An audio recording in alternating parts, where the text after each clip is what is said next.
Welcome to the Salty Journals podcast. Salty Journals is a podcast for anyone who loves having time in, on, or under the water.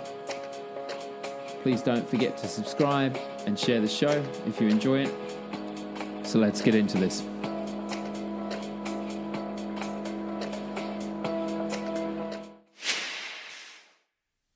Hello and welcome to episode 4 of the podcast. Before we embark into this episode, I just want to let you know over the next few episodes we're going to head towards a bit of a kind of creative ocean type vibe. So we're going to talk to some authors and photographers about their love of the ocean, surfing, and their books or their creative work that they've put together through their time on or in the water. The first of this little series is an interview with Mr. James Nestor. James is an author based in San Francisco whose adventurous exploits include freediving in Thailand with some of the very best well-known names in freediving, surfing in the Arctic Circle, and he often goes out abalone diving in Northern California. He's got a couple of books we talk about today. One of them is called Deep, Freediving Renegade Science and What the Ocean Tells Us About Ourselves. The second is called Breath, the New Science of a Lost Art. In his latest book, James travels to some far-flung places in the world and talks to a whole range of people to understand what went wrong with the way that we breathe and how to fix that. I hope you enjoy the episode. Please take the time to like and share. It makes the world a difference. Now to the interview. How was the book Deep born? Well, it happened about, I guess it was 7 or 8 years ago, where I was sent by Outside Magazine to cover something called the World Freediving Championship in Kalamata, Greece. So I had never really seen anyone freedive before. I had never done it, didn't know much about it. And I went out there and was sitting on the bow of this boat and saw this guy, William Trubridge, pretty famous freediver, take a single breath of air and then just completely disappear into the water. And he came up about 4 minutes later and he had just dived 300 feet, without swim, without fins, without anything. And this just absolutely blew my mind. I know, a lot of people are thinking, well, you grew up near the water, you surfed your whole life, but California is not very good for freediving. So it's just nothing I was ever exposed to. So over that process, I got to know Trubridge. I got to talk to a bunch of other freedivers and learn why they did it and, what it was and how to do it and where they did it and when and all that stuff. And I became totally fascinated with it. Not so much the competitive side, but much more of the philosophical or meditative side of freediving. Obviously there's a bit of I suppose a kind of cult of freediving, dare I say it, but guys like Trubridge are certainly some of the key masters and leaders. How did you find sort of getting into that or getting to know those people? How was the community of freedivers and in their sharing or gifting of knowledge too as well? Was it quite an open process or did it take quite a bit of time to get into freediving? It took quite a bit of time because I started by interviewing some of the world's best freedivers. So I was only talking to competitive divers. And I thought a lot of these people, quite a few of them were pretty nuts. I mean, half the people the second day of the competition were coming up blacked out. The guy had blood all over his face, and Wow. I'd never seen anything like this. And I just thought it was pretty stupid. But at the same time, there was something so beautiful about it. The people who actually made their dives and were in full control. And I saw Neary make a dive, and he's just a total master, and Trubridge is as well, and bunch of other people. And so I knew that there was another side of this that I wasn't being fully exposed to. And I remember I was at a bar at the hotel, just sort of talking to people, hanging out. And I got into a conversation with a guy named Fred Boyle, who was one of the earliest competitive freedivers, and he was now a cameraman. He shoots tons of amazing underwater photos. Yeah. And he told me, he's like, I want to show you the real side of this.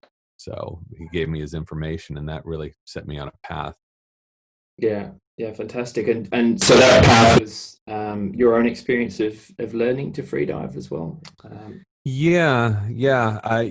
From having been exposed to a pretty violent side of this hobby, activity, sport, whatever you want to call it, I was pretty apprehensive about getting into it. But I had been on a few expeditions with Boyle, seeing other freedivers do their thing, and I thought, if I really wanted to understand what this thing was and truly feel what it was like to be that deep underwater, have those experiences, then I needed to do it myself.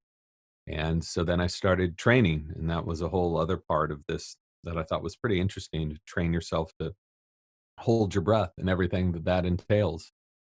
And it took me a while. It wasn't the physical part. I got that down pretty well, but it was the mental part of, looking up. You're down there pretty deep at the beginning, or in some spots. I learned in Florida where, past about 7-8 meters, you couldn't see the surface. And so as a newbie to this, pretty disarming to just be down in this amorphous, green water and not see which way was up. So it just took me a long time, and finally I kind of got it, and that really opened up a bunch of other things for me. Yeah. Great. So tell me what other things did that kind of open up for you? Well, I learned that people have been freediving longer than just Westerners have, at least from the competitive side. We've been doing this for 50 years, 60 years competitively, but the AMA divers in Japan have been doing it for 1,500 years, 2,000 years, and then before that, ancient Greeks were freediving. Excuse me a second. I'll put a little stop in there. You can cut that out.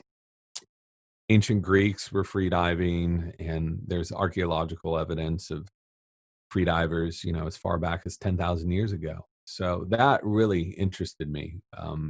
People who were doing this to maybe connect with the ocean, but also just to get food, and how this had been a part of human culture for so long, and that it's an ability that we all have, and yet only a few people have realized it again more recently. Yeah. No, the armor ladies in Japan were one of the sort of standout cultures for me, and certainly your book came to me at a time when I just started exploring freediving and had this resource for all of the lessons and learnings in the sport, but also in the actual, I suppose, doing of freediving, why people do it, and the experience of it. I guess when you get that far down, I'm not sure how deep you've been, but there's that kind of feeling. Certainly when I have, sometimes, and I tend to find I have to fight it, but it's the kind of edge of death ultimately. I mean, there's a physiological, or maybe it's not physiological, I should say, it's probably more psychological sort of impulse just to rocket back up to the surface. How do you find that the psychology of freediving itself, and the impact of being that deep? I think that's one of the things that really appeals to me about freediving, is the idea that you can't do it with a scattered brain, or you can't go sort of half in. You have to be completely into it, immersed within your body, as well as immersed in the water, and immersed in your feelings and your reactions, your specific thoughts of that day, and how that's going to affect you. I don't go that deep. I really don't. I wish I was near a location where I could practice, but the only time I get to dive into any depth is when I'm away. So it's really hard for me to train to go deeper and deeper. But I find that my favorite experience is to even go down, right around 30 feet, 10 meters, and right where things start shifting, the weight starts shifting, and you start getting, gently rocked down to the surface. And then just to lie down on the ocean floor and be surrounded by everything, be a part of that environment, because it's still so new to me, having been a scuba diver for so many years. Mm. A lot of fish swim away from you, and especially cetaceans don't like all those bubbles. But when you're free diving, you're quiet, and so it's just a completely different experience. And that's something that's my favorite part about it, actually, is doing that. Mm.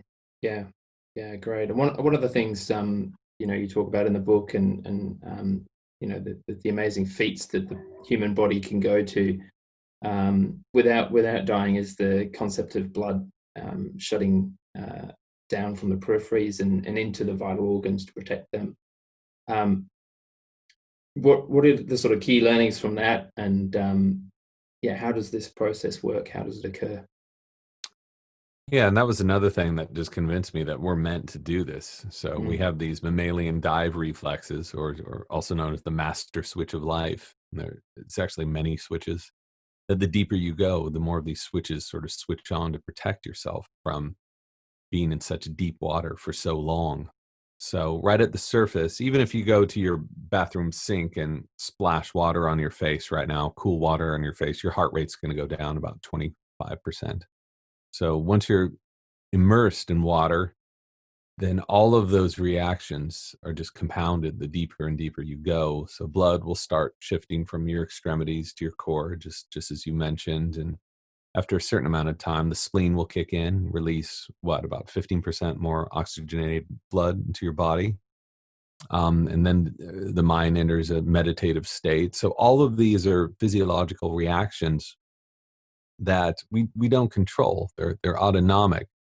And they are the same reactions that dolphins and whales and seals and turtles and other marine mammals use to dive extremely deep for extremely long. And humans have these too.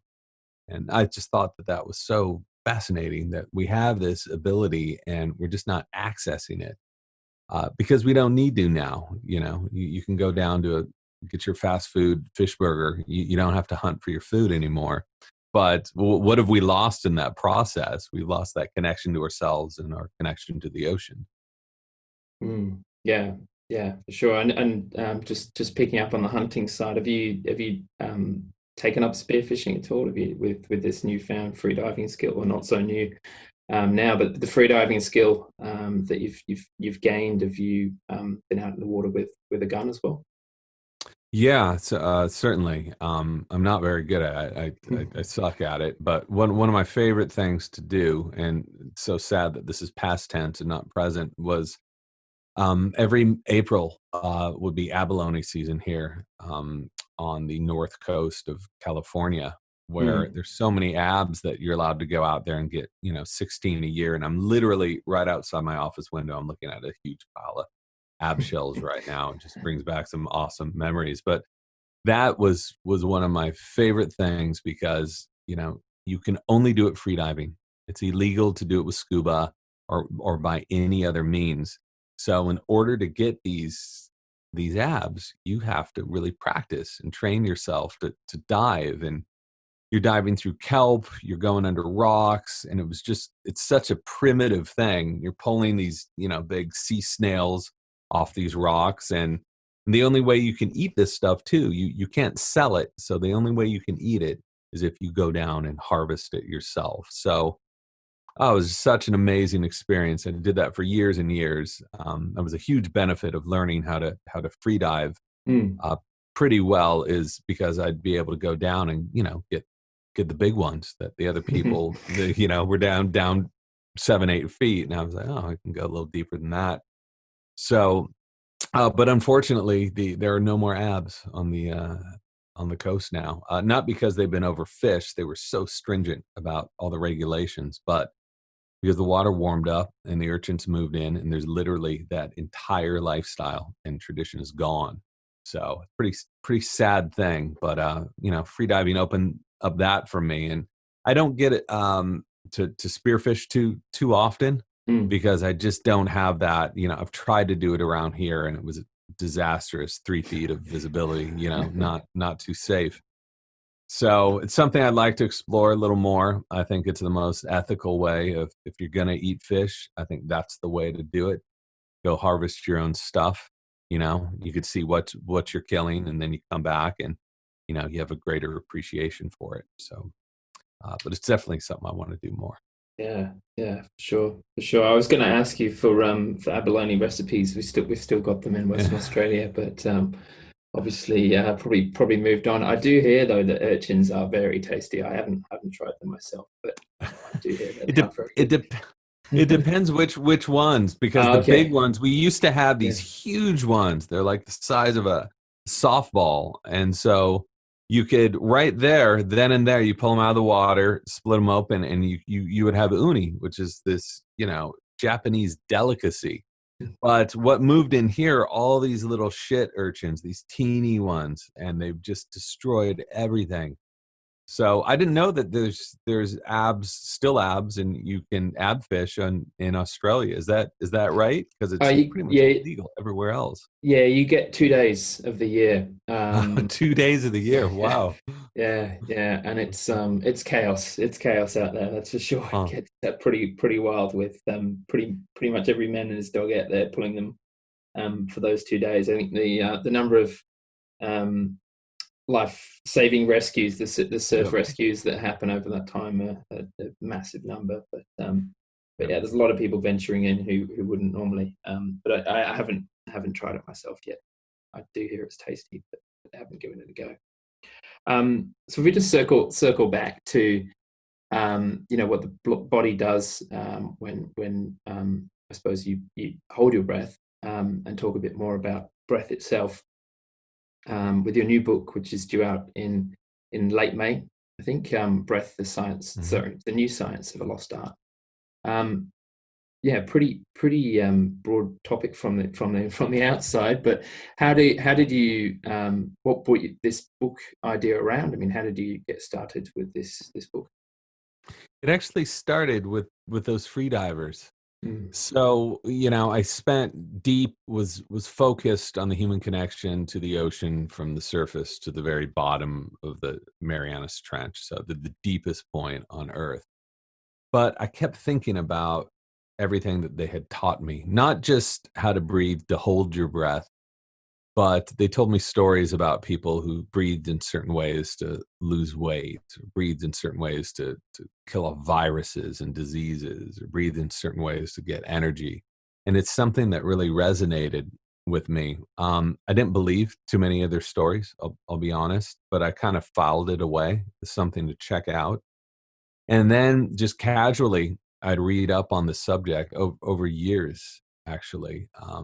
Old books, pranayama books, ancient Chinese Tao books, about breathing. And I noticed that there was something was totally missing from our view of human health, which was, for us, it's, for most of us, it's just that we're breathing that's important, right? As long as you're breathing, your body figures it out. But I realized that how you breathed was important as what you ate, or what your genes were, or how much you exercised. And it's been completely ignored in modern Western science for the past 100 years.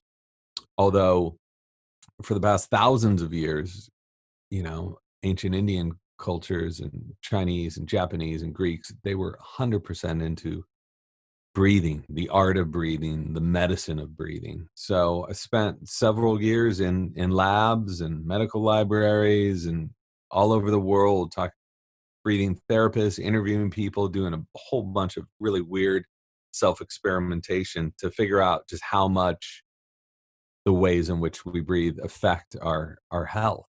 And it turns out a ton. I would say as much as what you eat, for sure, and more than if you exercise or not. How you breathe affects you that much. And it's a hard thing for people to get their head around. And I knew people were going to be calling bullshit on it, which is why I had to really double down on the science. There's 613 scientific references if anyone ever wants to read those. But I just had to make sure I got it right, and hopefully I did. Yeah, wow, fantastic. And obviously through this journey, the natural thing is to want to try a few experiments on yourself. Did you try any tests or any experiments in this learning process? You name it, I was doing it. Luckily, I found some interested scientists, who sounded vaguely interested at the beginning, and then I would show them a little research, show them what I'd learned in the past, and then they got pretty intrigued. So Stanford University, pretty well known, uh, science research center just south of San Francisco. I got a rhinologist very interested in this stuff, and he was telling me, he's like, the nose is really important, and people don't breathe out of the nose anymore, and it's so vital for all these functions. I said, well, why don't we test it? What do you mean? I said, why don't you plug my nose for 10 days, and then, you know, so I can only breathe out of my mouth, and then I'll just breathe out of my nose, and we'll do blood markers and pulmonary function tests and x-rays and anything you can imagine. So he signed up for it, and we did it, and it was the stupidest thing I've ever done. Just freaking awful. Like the first night, I'm like, what am I doing? Because I had silicone up my nose with tape over it, and you don't realize how much the pathways in which you breathe make such a difference to your health. And I learned something else along this process is, about half of the modern population breathes from their mouth. The other quarter of us have chronic sinusitis, the rest of us snore and have sleep apnea. So nasal breathing is just leaving us as a species. And we're the only species on the planet that breathes from the mouth all the time, or most of the time. Dogs do when they're too hot, but you don't see a horse running around and breathing out of its mouth. If it is, it's about to die. So yeah, that was 20 awful, awful days, but we got a ton of data, and I could get into some of the specifics if you want, but it's a lot of stuff. So that was one of many experiments. I did another one where I did this extremely intense breathing method in a lab with catheters like out of every arm, and they were calculating blood gases and pH and all that. And afterwards, the guy running the experiment was so absolutely freaked out that he had a hard time comprehending what just happened, because he's used to seeing people in these states, and it's usually an urgent health crisis if people are in these states where their pH is super high and their blood gases are all messed up. But when we consciously do this, when we take control of it, it's something completely different. So that was a learning process for him. But there's a bunch of those little anecdotes. It's not a self-experimentation book, though. Those were just little things I did on the side to try to prove and to give context on this stuff. 90% of the book is about these renegade pulmonary researchers, whom I call pulmonauts, throughout history, that had discovered this secret force within us and used it to heal diseases and to help runners, win gold medals and all the rest, live longer lives. Wow, no, that's incredible. Got me consciously thinking about how I'm breathing right now. So I can't wait to get a hold of a copy of the book and really explore it. Beyond the experiments with the research and the experts you've been speaking to. Obviously, you mentioned before there's this kind of I suppose knowledge, maybe not science, but knowledge has been around for a long time with yogic breathers and even more modern people like Wim Hof. Mm-hmm. With these sort of breathing practices, you speak of nasal breathing being a key to this. I mean, is it that straightforward? Do I need to just breathe in and out of my nose to see improvements, to see gains? I mean, That's number one. There's a bunch of other things you can do, and what's just to speak about Wim Hof and what's happening now. There's so much more breath awareness thanks to him. I mean, he's been such a huge positive influence on the way in which people think about breathing. But what he's doing is nothing new. There was a guy in the 1950s in France who was, they called him the Iceman. And so he would just submerge himself in ice for an hour, breathe in certain ways, heat himself up. He ran through the Sahara, ran a marathon, and now he's 90 years old, still living, still strong, reads without glasses, still plays the harp. So this stuff has been around for so long. It comes about. People forget about it. It comes about again. People forget about it. That's why I refer to it as a lost art. And I think we're just starting to rediscover it right now. But the first rule, and this starts from the ancient Chinese were writing about this 2,000 years ago. Of you should never breathe through your mouth. If you get some injury to your nose, of course, the mouth is a backup system, but never, ever do it. That means you got to breathe through your nose. And if your nose is stuffed, you got to figure out a way to unplug it. And that's really the first thing. And the reason is you'll absorb about 18% more oxygen by just breathing through your nose. You'll also release 6-fold increase in nitric oxide through the nose. Nitric oxide is vital for gas exchange, for oxygenating the blood, oxygenating the tissues. The drug Viagra, guess what that does? It boosts nitric oxide in your body. Yeah, wow. Yeah, that should convince a lot of people out there, breathe through the nose.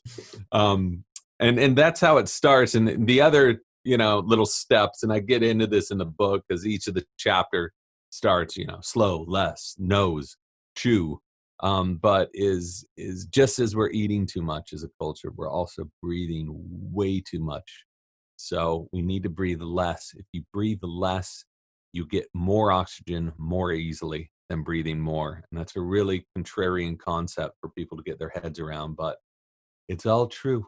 I've spent a couple years proving it, and it's and I've seen it in myself through various experiments and with other people. Mm. Yeah, that's wild. Breathe less to be healthier. Yep. That is pretty crazy. Contradictory to what you might think. We seem to be living in anxious times, or there seems to be a bit of a build up lately, obviously with everything that's been going on at the start of this year. Is there any tips for breath exercises for people who might be experiencing anxiety or just want to calm down? Sure. Yeah. And this is something I was just talking to a friend about today. There's this video that's making the rounds, starting to go a bit viral, of a doctor in England, and he's telling people how to breathe if they think they're coming down with COVID. And the first thing he says is that, you shouldn't be sleeping on your back. You need to take these deep breaths and cough at the end, and then take deep breaths while you're on your stomach. Because when we inhale, most of the lung expansion is in our back. It's not in the front of us. We always look down at our chest like, I'm inhaling really deep, but most of it's out the back. So if you're lying flat on a bed and you're coughing and you're sick, you are not able to get enough air into your lungs. And more importantly, you're not able to purge all the toxins from your body out through the lungs. So that's a good key. Sleep on your sides, especially if you're not feeling well. And a great way of breathing, and they've used this to expel toxins from 9/11 victims. They've used it for anxiety, for depression, for every imaginable mental disorder. Is to inhale through the nose, always through the nose, to about 5 seconds, and exhale 5 seconds, and to always try to breathe like that. That's not going to be possible for a lot of people. So even a few minutes is fine. But I experimented with this on a stationary bike while I was really chugging away. And I felt so claustrophobic. And I said, oh my God, I'm just denying myself of oxygen. This is so stupid. So I wore a pulse oximeter in the next time I did this to the gym. And I was breathing this very slow breaths, and my oxygen was actually going up the slower I was breathing. So if you feel at the beginning like, oh, I'm just not getting enough air, I need to feed my tissues, I got to breathe more, if you're at rest and sitting still, breathing in for 5 seconds and exhaling for 5 seconds is a real good way to go, to calm the mind and allow the body to work at peak efficiency, which is exactly what you want, especially with this COVID nonsense going around. You don't want to get that, so keep your body healthy. Mm. Oh, great. No, thank you. Thank you for that. And I guess there's a lot of people who have sinus problems and that kind of thing. Issues, even medical issues beyond sinus problems or blocked noses. Any sort of comment or tips there for what people might be able to do to decongest or even Sure. yeah. Such a huge problem, either with seasonal allergies or other allergies. If people are constantly plugged up, pollution plays a role in that, toxins in our environment or home, office, whatever. So if you're just congested, a good thing to try is to exhale all the air. Get your hand ready to pinch your nose. Exhale all the air from your lungs. Hold your breath and pinch your nose. And nod your head up and down, back and forth. Try to get the mind off the fact that you're holding your breath.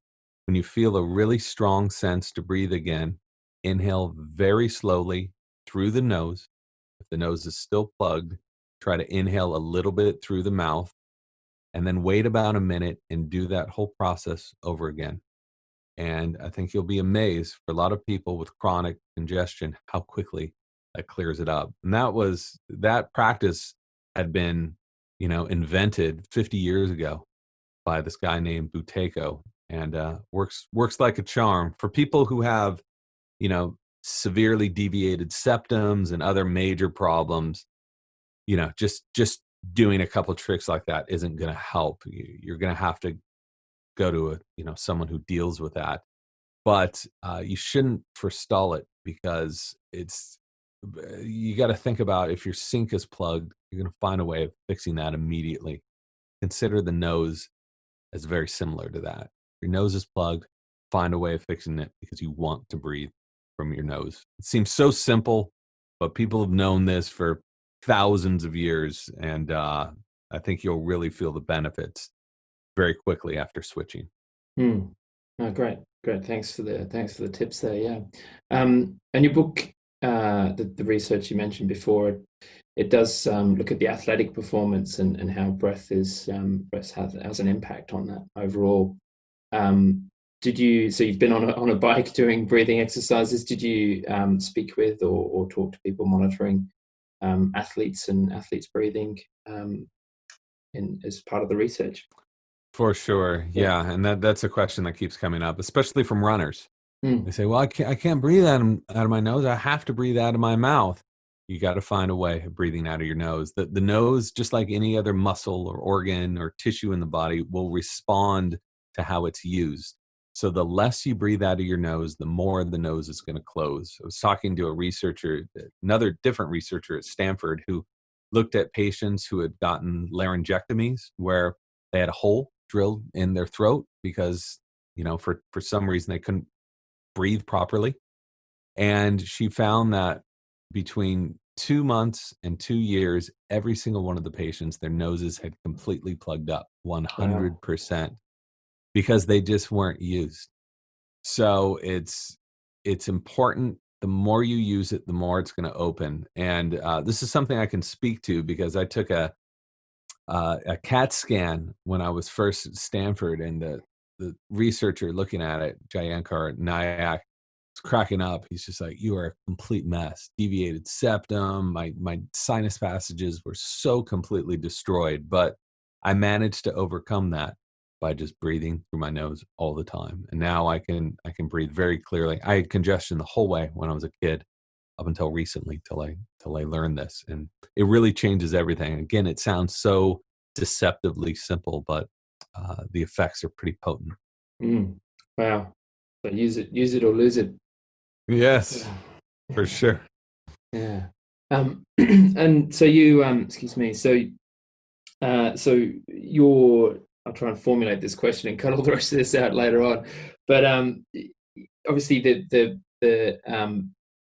the way you've moved through with deep and then into breath and writing both of these books. I mean, is there something that started you off on this trajectory towards you know, getting down into the depths of the ocean and into yourself and understanding that, and obviously then taking that on to another step to understand how key breath is to all of this? I mean, what for you was the sort of the seed before deep that might have brought this process around, or was it just a natural progression for you? I mean, Yeah, that's a good question. I never set out to do it. And with any of my books or any of my stories, it's not like, oh, I want to write something in this area or that area. I was writing about design a lot, writing for a magazine called Dwell and interior design. And then I just got into some weirder stories. I was writing about biodiesel for a while.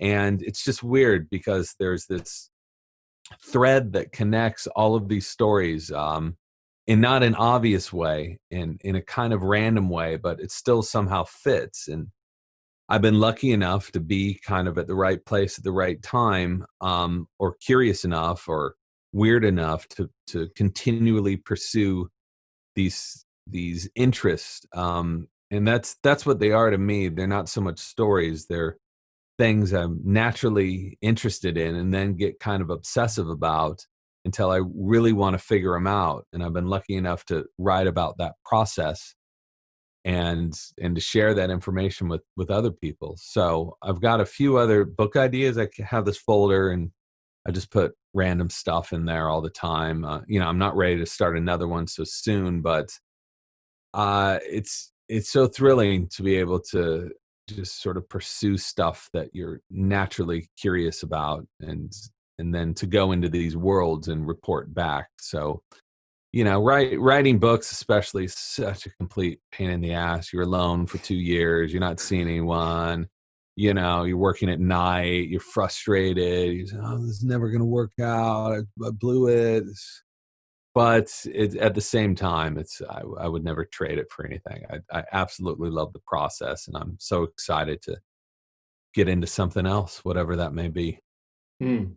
Yeah, well, I mean, there's still the breath and the new science of a lost art to get out to all of us. I'm sure it's been a big process for you to get to that point, but yeah, certainly looking forward to getting my hands on a copy with it. All right, thanks for listening. Really do appreciate it. Next week, we're diving into another conversation with an author, Dr. Wallace Nichols. In short, he's a marine biologist, a Airbnb superhost, that's what his website says, and I'm sure the reviews speak for themselves. He's a major water lover, a bit of a turtle nerd, and very, very talented author. He's written a book called Blue Mind. It's basically a deep dive into the psychology of taking time in, around, and on the water. As ever, if you're going to do one thing for us, please take the time to subscribe and share the show with your friends and colleagues. It does make a massive difference for us when it comes to popping up on the ranks and sharing this knowledge and experience of these authors with the rest of the world.